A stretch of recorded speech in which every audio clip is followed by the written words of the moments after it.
Okay, shalom. All praises to the Most High, the Heavenly Father, through His Son, the Anointed Savior. We come together once again to bring out another empowering message. Through the Spirit of the Most High, may the eyes and ears of all the viewers be opened. So what today we're going to touch on is the sequel to the trap of Paul's epistles. The Most High, through the Spirit of the Most High, it was revealed on how we have to be cautious when we're dealing with Paul's epistles. Because a lot of those letters and a lot of those verses and scriptures inside of his epistles can be taken the wrong way to promote wickedness. So that's what that video was to show you, that how you have to be wary of how you interpret those letters. But of course, there's always people out there that are more subtle than any beast of the field, and they're always trying to catch more people and bring them to the wickedness or to the dark side. So with this video, we're going to put an end to all misunderstanding regarding the epistles of Paul, because you're going to find out in this video that you have to make a choice. There's going to be no more room for open discussion once we finish this video. There's no more open discussion after we do this. You're going to have to pick sides on who's lying, because you're going to find out somebody's lying. Somebody's lying, and you're going to have to pick, and whoever you pick, your decision and what you go forth and do is going to have to reflect your decision.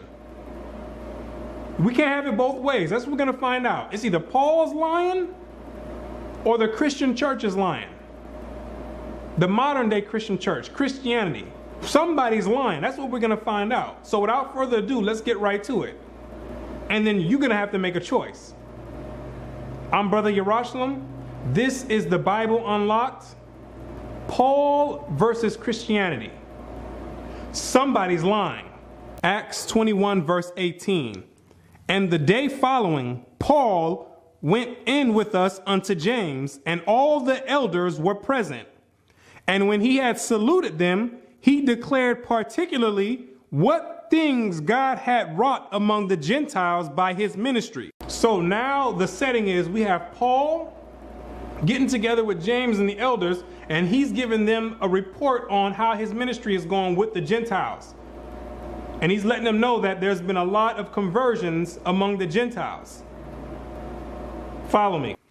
And when they heard it, they glorified the Lord and said unto him, Thou seest, brother, how many thousands of Jews there are which believe, and they are all zealous of the law. Now we have the elders telling Paul their report, saying, can you see how many thousands of Jews there are which believe on Christ? That's what it's referring to. And in addition to that, believing on Christ, they are all zealous of the law. Because you had to have both of them. That's what the disciples of Christ understood. I don't know about today in this modern Christianity, but according to the ones who walk with Christ, you needed to believe and be zealous of the law. You needed to keep God's commandments and believe on Christ. So now they're giving the report back to Paul. So this is what the scenario is that's going on. And they are informed of thee that thou teachest all the Jews which are among the Gentiles to forsake Moses, saying, they ought not to circumcise their children, neither to walk after the customs. And these Jews that believe and keep the law have been hearing these rumors about you, Paul, that you're teaching Israelites that are among the Gentiles that they don't have to keep none of the commandments. You're going to find out that this is the same accusation that the modern Christian church is saying. It's the same thing that Paul's about to go through right now in his trial that we're going to go through. People have been hearing that this brother Paul is going around teaching some Roman Catholicism, that we don't have to keep the commandments. We've been hearing, brother, that you teaching this Christianity, this modern day Christianity, this Roman Christianity. That's basically what it's saying in a nutshell. Is that what these brothers have been hearing? What is it therefore? The multitude must needs come together, for they will hear that thou art come. The multitude is going to hear that you have come into town, and they're going to want to know what's going on. They're going to want to confront you. You're going to have a lot of people that's getting ready to come. Do therefore this that we say to thee. We have 4 men which have a vow on them. Them take and purify thyself with them. We have 4 men that have a vow on them. What is this vow? It's talking about a Nazirite vow. You read about this in Numbers, the 6th chapter, showing you that the disciples of Christ were still keeping the law after his death. I'm not sure where these people are coming up with this stuff, that as if everyone just start being lawless after Christ's death. They were still keeping the law. 4 men have a vow on them. They're telling Paul, take these men and purify thyself with them. Because you're going to read in Acts 18 verse 18, Paul already had a vow on him as well. Paul took a vow already in 3 chapters, 3 chapters prior. So they're telling Paul, you have a vow already? We have 4 other men that have a vow already. Take these men and purify thyself with them, and be at charges with them, that they may shave their heads, because part of the vow is letting your hair grow. You can't let a razor touch your head. So that's part of the law that Paul was keeping, and the other 4 men were keeping as well. So he says, take them, and the purification process, when they're getting ready to end the vow, then they shave their head to signify the purification. And it says to be at charges with them, meaning Paul is in charge of paying for these people's sacrifices. Because there's a sacrifice, as we'll keep reading, that goes along with this vow. And Paul was to be the one to pay for it. And all may know that those things whereof they were informed concerning thee are nothing, but that thou thyself also walkest orderly and keepest the law. And when Paul did this, it was supposed to show the people, the multitude that's coming together to check him out and see what he's teaching. It was supposed to show them that Paul is a law keeper. And Paul's not running around teaching people you don't have to keep the law. That's what they were telling Paul to do. He said, you need to do this, brother. So these people, when they come, they say, okay, well, this must be some misunderstanding that we have. This brother's really teaching the law, teaching the commandments, and he's following the commandments. And notice that they didn't even ask him, is this true, this accusation we've been hearing? Because they knew that this wasn't true. So it was no need for them to even ask him. They just said, listen, this is what we heard, and this is what you need to do. They didn't even ask him, well, is this true that you running around wild teaching that people can be lawless since Christ died? Now, let's continue reading and see what happens. As touching the Gentiles which believe, we have written and concluded that they observe no such thing, save only that they keep themselves from things offered to idols, and from blood, and from strangled, and from fornication. So the elders say, unto the Gentiles, we told them that they didn't have to keep all the law. And then he gives the list on the things that they concluded that the Gentiles had to keep. We told them that, but the Israelites, nobody ever wrote that the Israelites are been teaching that the Israelites don't have to keep the commandments. Now let's find out what Paul says after the elders have brought this accusation up. Let's find out if Paul's going to whip out a Galatians 3 verse 24, or let's find out what he's getting ready, what his response is into this accusation being brought forth. Then Paul took the men, and the next day, purifying himself with them, entered into the temple. Wait, you telling me Paul didn't whip out a Romans 10 verse 9? All you have to do is believe? You telling me Paul didn't stand up and say, hold on. You know what, elders? I'm going to be honest with you. I am running around teaching we don't have to keep the law. And this is why. Romans 10 verse 9. You telling me Paul didn't stand up? Because this is what the Christian church is teaching, that Paul is teaching in his epistles that people can just be lawless and don't have to keep any of the commandments. Paul didn't even respond. Paul went right to it and said, and went right into, grabbed the men and went into the temple and did what the elders told him. So this is where we're going to start running into a dilemma. Because Paul didn't say anything. He didn't speak up for this. This doctrine that we don't have to keep the commandments, which he was accused of doing. And if that's what he was teaching, that's what he should have stood up and said.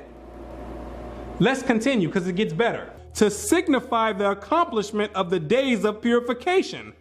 Until that, an offering should be offered for every one of them. See, an offering had to be offered for each one of the 4 men and Paul. This signified the end of the purification process. What was the sacrifice that needed to be made? You read about it in Numbers 6. Numbers, the 6th chapter. He needed a ewe lamb, a he lamb, a ram, a basket of unleavened bread, cakes mingled with oil, meat and drink offerings. This is what Paul was paying for when it said to be at charges with the 4 men. Paul was paying for that, and now they're getting ready to do the sacrifice. Watch. And when the 7 days were almost ended, the Jews which were in Asia, when they saw him in the temple, stirred up all the people and laid hands on him. Now they caught Paul, the ones that was making these complaints, running around spreading these rumors. They said, there you go right there. That's that brother right there. Yep, I can see him. That's him. Then they stirred up all the rest of the people, and then they went and laid hands on him right before he was getting to finish the vow. So he didn't even get a chance to finish the vow because they snatched him up out of the temple, crying out, "Men of Israel, help! This is the man that teaches all men everywhere against the people. This is the man that's teaching there's neither Jew nor Greek, and that everyone's all equal and it's all one big melting pot, and that it doesn't matter who God's people are anymore." This is the guy teaching. What you're going to find out is the people accusing Paul has the same exact interpretation as the modern Christian church. That's what you're going to find out. Watch. And the law, and he's teaching people that they don't have to keep the law. He's running around here telling people that all they have to do is sit back and believe. They can be homosexuals, they can be thieves, murderers. All they got to do is believe. Don't worry about keeping that law. And this place, and further brought Greeks also into the temple, and hath polluted the holy place. And he's bringing Gentiles into the temple, Greeks, Caucasians or Europeans into the temple and profaning it. Because the custom was that the Gentiles were not allowed to come into the temple. They had to stay on the outer court. You can read about that in Revelations 11 verse 2. The outer court was for the Gentiles. The Gentiles can't come into the temple, to the inner court of the temple. So this was a major offense that they were raising against Paul. Because this offense was punishable by death. So this was not something small. These are not small accusations that they're raising against Paul. They said, this is the man that's doing this. For they had seen before with him in the city Trophimus, an Ephesian, whom they supposed that Paul had brought into the temple. Because they saw Paul in an earlier instance, a few chapters back, with an Ephesian or a Gentile, natural Gentile, Trophimus, and they supposed that he brought this Gentile into the temple. They supposed. They didn't see it. They supposed. But Paul knew better than to bring Gentiles into the inner court, because that was punishable by death. And all the city was moved, and the people ran together, and they took Paul and drew him out of the temple, and forthwith the doors were shut. And they drew Paul out of the temple, snatched him by his afro and everything, grabbed him straight up out of the temple, say, "Come on over here. You the one who's been doing this. Come on out." Now, let's continue going on further, and we're going to find out that Paul's going to get put up on trial for this indictment. And we're going to find out what Paul says about it. If these accusations are true or if they're not. Let's go. Acts chapter 24, verse 1. And after 5 days, Ananias the high priest descended with the elders, and with a certain orator named Tertullus, who informed the governor against Paul. So now we have Paul in front of the Roman orator, who's now telling the governor all the indictment charges against Paul and why he's being brought up on these charges. Verse 5. For we have found this man a pestilent fellow, and a mover of sedition among all the Jews throughout the world, and a ringleader of the sect of the Nazarenes, who also have gone about to profane the temple, whom we took and would have judged according to our law. Because they're saying that Paul is running around causing uproars. He's seditious. He's a pestilent fellow. And that this brother is problematic. So we need to find something to charge him with, because he's running around causing all these problems. But the chief captain Lysias came upon us, and with great violence took him away out of our hands. Then Paul, after the governor had beckoned unto him to speak, answered, For as much as I know that thou have been of many years a judge unto this nation, I do more cheerfully answer for myself. So now finally, after all this ruckus, Paul's standing in front of the governor, and he's finally, for the first time, getting his chance to finally say something. He says, I'm going to answer for myself. So it doesn't matter what anybody else is talking about right now. All the accusations that's being brought forth, we're going to find out what Paul says out of his own mouth. We're going to find out if Paul was teaching you don't have to keep the commandments, or if they were lying on him. Let's find out from the horse's own mouth. Because that thou mayest understand that there are yet but 12 days since I went up to Jerusalem for to worship. And they neither found me in the temple disputing with any man, neither raising up the people, neither in the synagogues nor in the city. Neither can they prove the things which they accuse me. So Paul says, 12 days ago I was just at Jerusalem worshiping. And they, meaning these Jews that's accusing me, they saw me there. And I wasn't disputing with anyone. I wasn't bothering anyone. All these claims that they're bringing forth, he says they cannot prove. Trying to say that I've been teaching that no one has to keep the laws and the customs of the Jews, he says these people cannot prove. But this I confess unto thee. But this is what I'm going to say to you. This is my confession. That after the way which they call heresy, so worship I the God of my fathers, believing all things which are written in the law and in the prophets. Paul says he believed all things, not some things, not a few things, not a knick-knack, patty-whack, give a dog a bone, not no small things here and there. He says he believes all things written in the law and the prophets. What does that mean? If somebody brought him Leviticus 20 verse 13, if they were sitting there on the judgment a seat in the court and said, Paul, here's Leviticus 20 verse 13. Do you believe this? Where it says a man shall not lie with mankind. If he does so, he shall be put to death. Do you believe this? Paul would have said, yes, I believe that, according to his own words. In the prophets, if somebody would have brought him Isaiah 14 verse 1 through 2, and said, where it says that all the enemies of Israel are going into captivity, Paul, do you believe this? He would have said yes. So how is it that we're getting Paul saying he believes the law and the prophets, and then in the epistles, people are trying to make it seem like he's teaching against the law and the prophets? This is why I say this is the dilemma we're getting ready to run into, and it's going to get better. It's going to get better. Because you can't have it both ways. That's what you're going to find out. You can't have it both ways. Either Paul is lying right here when he's on the stand, or Christianity's lying. Somebody's going to be lying, though. Somebody's going to be the liar. Let's get some more. Acts chapter 25 verse 1. Now when Festus was come into the province, after 3 days he ascended from Caesarea to Jerusalem. Who's Festus? He's the successor of Felix, the last Roman procurator. So now we have Festus coming down, and now he's about to deal with Paul. Verse 6.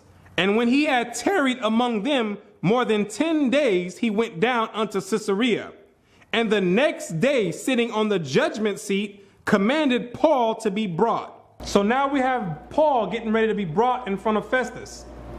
Let's see how this plays out. Let's see if Paul switches up his story this time, or if he sticks with the same story he just taught. in front of Felix. And when he was come, the Jews which came down from Jerusalem stood round about, and laid many and grievous complaints against Paul, which they could not prove. What were the complaints that they laid against Paul? Paul's teaching that you don't have to keep the law. Paul's bringing Gentiles into the temple. Those are the complaints that they were laying against Paul. And it says that they could not prove it. Let you know that somebody's lying here. This is the same accusation. You got to find out, this is the same accusation that the modern Christian church is bringing against Paul. You're both doing the same thing. But the difference is these people were trying to get Paul put to death. The modern Christian church is trying to glorify him because you're lawless. It's the same exact thing. You both have the same exact accusation. While he answered for himself, I don't want to hear the answer from the Christian pastor. I don't want to hear the answer from the theologian. I don't want to hear the answer for myself. I don't want to hear anybody speak for Paul. I want to hear Paul speak for himself. That's what I want to hear right now. Let's find out what he says when he answered for himself. Neither against the law of the Jews, neither against the temple, nor against Caesar have I offended anything at all. Paul says, I did not offend anything at all against keeping the commandments, against bringing Gentiles into the temple, and against the king, which was or the Caesar, Nero at the time. This is out of his own mouth. What does this mean? If we would have brought him Romans chapter 10 verse 9 and says, well, what about this then? You just said, if you believe and you confess with your mouth, you will be saved. Paul would have says that's not saying that you don't have to keep the commandments. That's what Paul would have came and told you. That don't mean that. He says it right here. Neither against the law or anything have I offended at all. He says at all. Somebody's lying here, ladies and gentlemen. Somebody's lying. Somebody's lying. Either Paul is sitting up here right now being a bold-faced liar and he's being a coward and not standing up for what he believes, or the Christian church is purposely lying on him. Somebody's lying though. Somebody's lying. And I'm going to tell you right now, the burden of proof is no longer on people teaching that you have to keep the commandments. Now the burden of proof is on all you out there who's trying to teach lawlessness. The burden of proof is on you because you try to present one of those scriptures, one of these vague scriptures from Paul's epistles that can be interpreted so many different ways. When you try to present that, I'm not going anywhere else. We're going to stay right here. I'm going to bring this up where Paul says against the law or against the temple or against the king. He says he's never offended at all. I'm going to bring this up first and I'm going to ask you, do you believe Paul? That's my question. Do you believe Paul? Do you believe Paul when he says this? That's what I want to know first. Do you believe Paul when he says this, or are you only believing Paul when it fits your agenda? When it's something that you can take and make it say whatever you want it to say and justify being wicked? When do you believe Paul all the way, or do you believe Paul only when it fits you? That's what we want to know. Which one is it? I'm not going, and I'm not budging either. I'm going to tell you right now, ladies and gentlemen, you need to do the same thing. When somebody try to present these scriptures talking about any one of these Romans, whatever, or Galatians, whatever, no, we're going to go right here and ask, do you believe Paul when he says he never offended against the law at all? He never spoke against the law at all. On trial. Because the two options are, if you believe Paul, if you believe him right now when he's saying he never spoke against the law, that means in his epistles, what you need to do is you need to interpret those epistles to correspond to what he's saying here in order to not make him a contradiction. Because now he's contradicting himself and he's being the devil, if that's the case. Now you're being the devil. You're lying over here. You're being a coward lying over here on the judgment seat saying, oh, I'm not teaching that. I'm not teaching that. And then when you get off, you're teaching people, yeah, I'm teaching you don't have to keep the commandments. That's the devil. That's being a liar. That's a deceiver. And if that's how you feel, and if that's what you believe Paul's doing, you don't need to be dealing with none of his letters. You don't need to be dealing with anything that he's dealing with. And if you say you do believe Paul, that means you need to make his letters correspond to what he's saying. You only got two choices. That's it. You only got two choices. And some people out there are just so wicked that they'll say they don't believe what he's saying here and still use his letters for doctrine. When it's dealing with your soul salvation, you don't need to be dealing with discrepancies like that. Well, when he's lying here and telling people, he's lying to the people here, but then he's telling people something else over here. You don't need to be dealing with people like that, if that's how you feel the situation is. So you got a choice to make. You have a choice to make. Nobody wants to deal with this on Paul on the trial. Nobody wants to deal with this. Everyone want to skip over this where Paul is blatantly he's flat out telling you, I'm not speaking against the law. Somebody's lying, ladies and gentlemen. Let's continue. Verse 9. But Festus, willing to do the Jews a pleasure, answered Paul and said, Wilt thou go up to Jerusalem and there be judged of these things before me? See, Festus was in league with the Jews. They were all trying to get him set up to come down to Jerusalem to be judged there because they know they were going to catch him there. They were going to, they know that they were going to pull some type of trial out and find him guilty. Even if the brother wasn't guilty, they were still going to make a way to find him guilty. So they were all in league with each other at this point. Then said Paul, I stand at Caesar's judgment seat. Paul says, I'm not a fool. I'm standing right here. Because it's obvious what you brothers are trying to do. It's obvious what y'all trying to do. Y'all can't prove anything that you're saying, and you're still trying to get me to go down to Jerusalem to get judged. You have to be out of your mind. I'm standing right here. That's what Paul says. You can go pull that stuff on someone else, but it's not working here. I've been around the game way too long where I ought to be judged. To the Jews have I done no wrong, as thou very well knowest. Paul says you know it. You know it. And the Christian church too. You know he didn't offend anything against the Jews. You know it. And if you don't know it and if you don't believe it, you need to leave Paul alone. You can't be using Paul and making it contradict itself when you're dealing with people's salvation. That's inconsiderate and disingenuous. You can't have it both ways. You can't have the ice cream and the cake. You got to pick one. Either he's lying or he's not lying. Somebody's lying though. Somebody's not telling the truth. Somebody's only telling half the story. For if I be an offender or have committed anything worthy of death, if I'm an offender, if I'm teaching in Romans 10 verse 9 or Romans 3 verse 20 that you don't have to keep none of the laws, if I'm teaching in any of my epistles that you don't have to teach no laws and you don't have to keep no commandments, if that's my intent when I wrote these letters, I refuse not to die. Put me to death right now. If that's what I'm doing, I need to be put to death.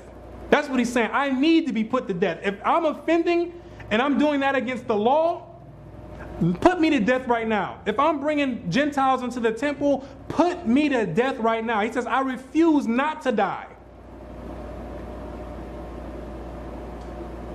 I refuse not to die. That's a strong statement right there.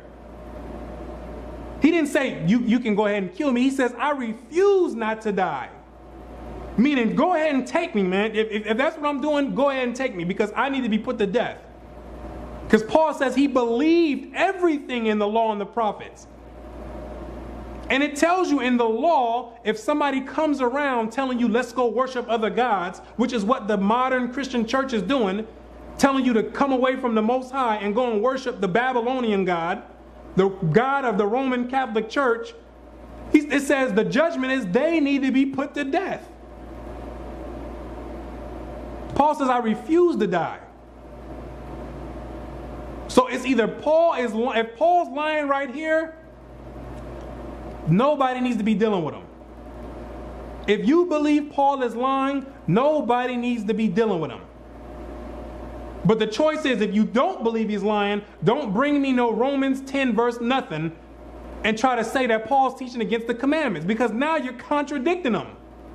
You're doing the same thing that the Jews were doing back then to him, trying to catch him up and falsely accusing him.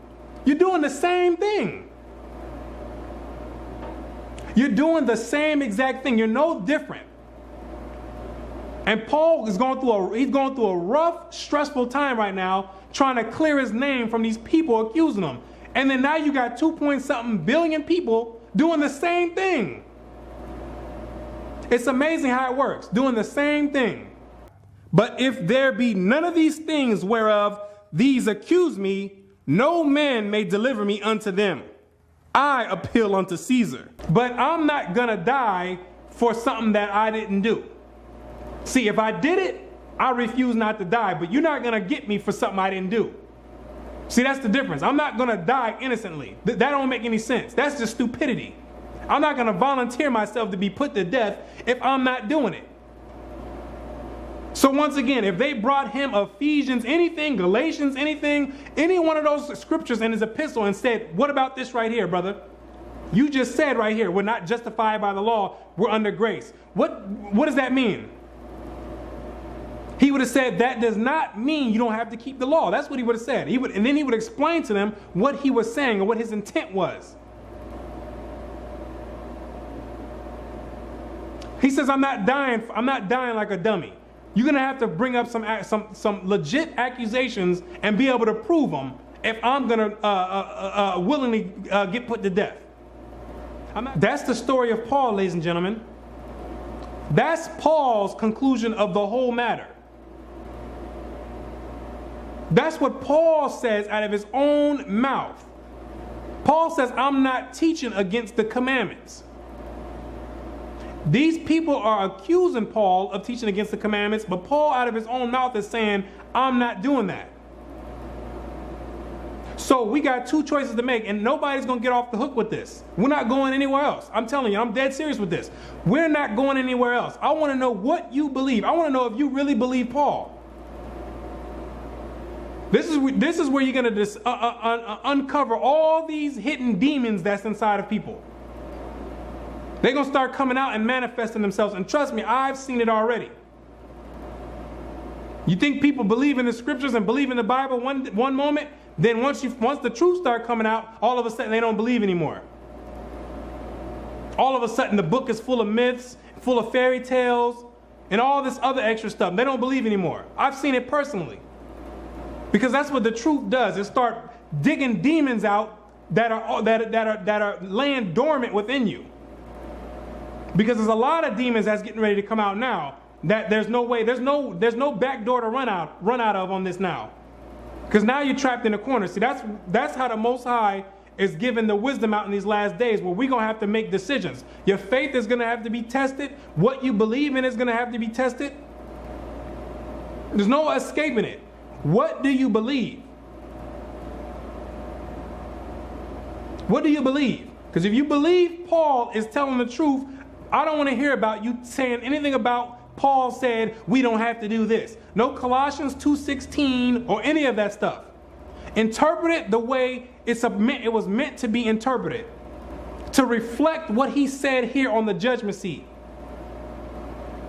And if he's lying, you don't need to be following him. If you believe he's lying, you don't need to be following him. Who's going to be following a coward? Who's going to follow a coward? All the other prophets got put to death for this word, standing up firm for what they believe in. Paul is not exempt from that. If he believed that we don't have to keep the commandments, when on the judgment seat, he should have jumped up with a Romans whatever and said, all you got to do is believe. Now, come put me to death. Do something about it.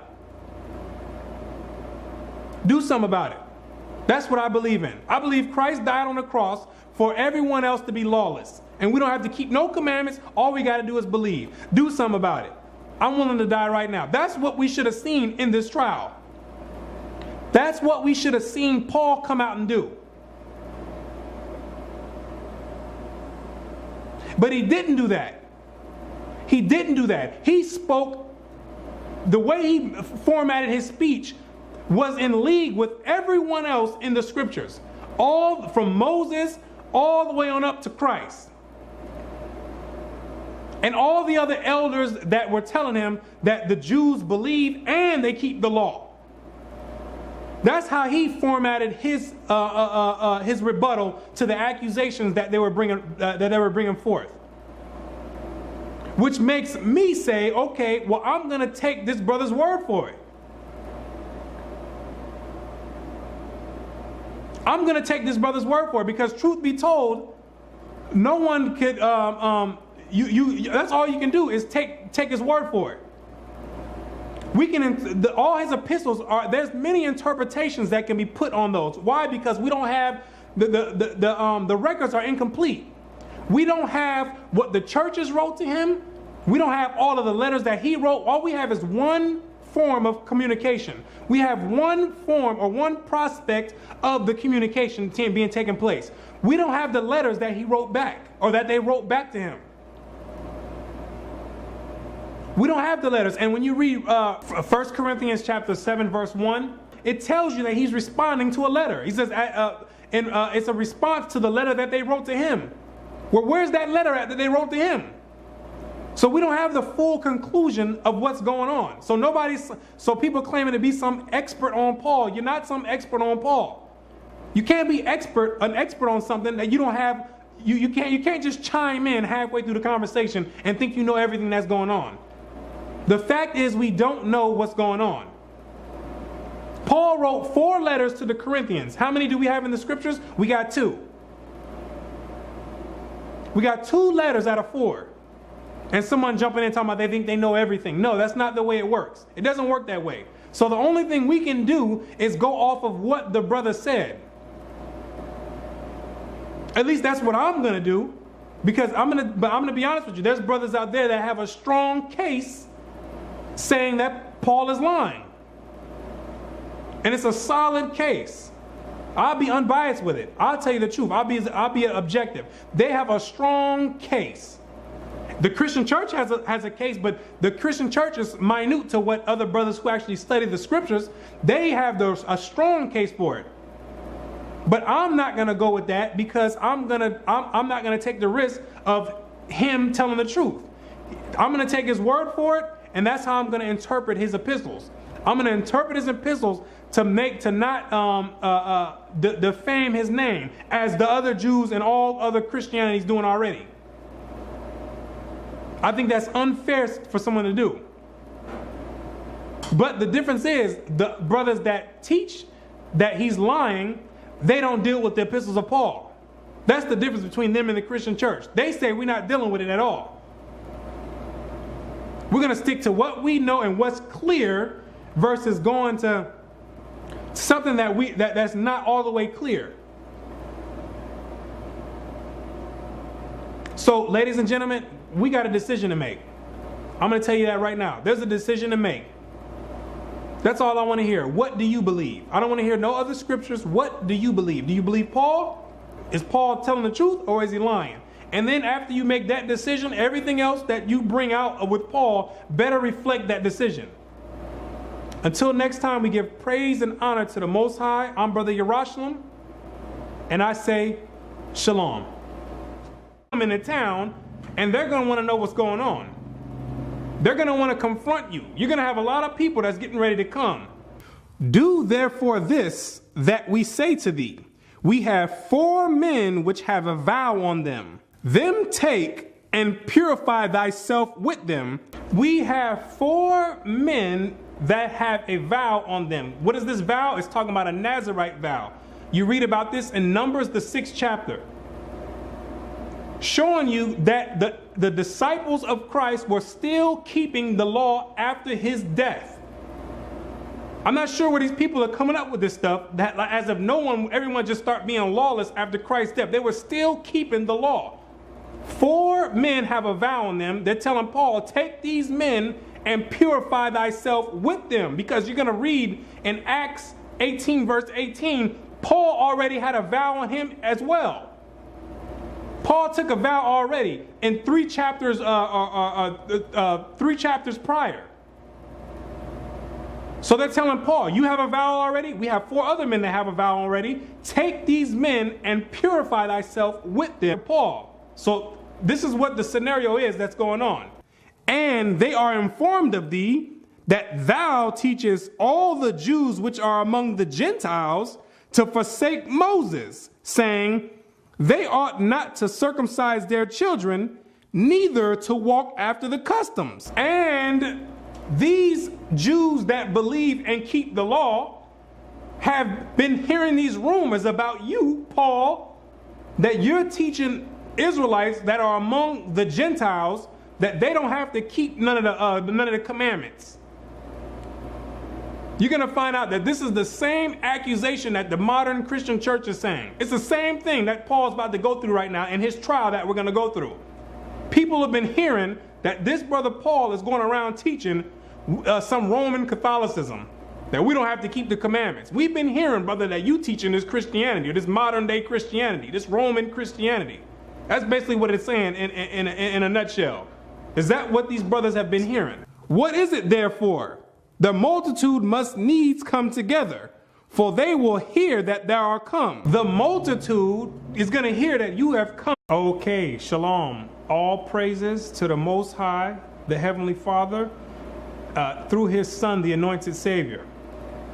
We come together once again to bring out another empowering message. Through the Spirit of the Most High, may the eyes and ears of all the viewers be opened. So what today we're going to touch on is the sequel to the trap of Paul's epistles. The Most High, through the Spirit of the Most High, it was revealed on how we have to be cautious when we're dealing with Paul's epistles, because a lot of those letters and a lot of those verses and scriptures inside of his epistles can be taken the wrong way to promote wickedness. So that's what that video was to show you, that how you have to be wary of how you interpret those letters. But of course, there's always people out there that are more subtle than any beast of the field, and they're always trying to catch more people and bring them to the wickedness or to the dark side. So with this video, we're going to put an end to all misunderstanding regarding the epistles of Paul, because you're going to find out in this video that you have to make a choice. There's going to be no more room for open discussion once we finish this video. There's no more open discussion after we do this. You're going to have to pick sides on who's lying, because you're going to find out somebody's lying. Somebody's lying, and you're going to have to pick, and whoever you pick, your decision and what you go forth and do is going to have to reflect your decision. We can't have it both ways. That's what we're going to find out. It's either Paul's lying or the Christian church is lying. The modern day Christian church, Christianity. Somebody's lying. That's what we're going to find out. So without further ado, let's get right to it. And then you're going to have to make a choice. I'm Brother Yarashalam. This is the Bible Unlocked. Paul versus Christianity. Somebody's lying. Acts 21 verse 18. And the day following, Paul went in with us unto James, and all the elders were present. And when he had saluted them, he declared particularly what things God had wrought among the Gentiles by his ministry. So now the setting is we have Paul getting together with James and the elders, and he's giving them a report on how his ministry is going with the Gentiles. And he's letting them know that there's been a lot of conversions among the Gentiles. Follow me. And when they heard it, they glorified the Lord and said unto him, Thou seest, brother, how many thousands of Jews there are which believe, and they are all zealous of the law. Now we have the elders telling Paul their report, saying, can you see how many thousands of Jews there are which believe on Christ? That's what it's referring to. And in addition to that, believing on Christ, they are all zealous of the law. Because you had to have both of them. That's what the disciples of Christ understood. I don't know about today in this modern Christianity, but according to the ones who walk with Christ, you needed to believe and be zealous of the law. You needed to keep God's commandments and believe on Christ. So now they're giving the report back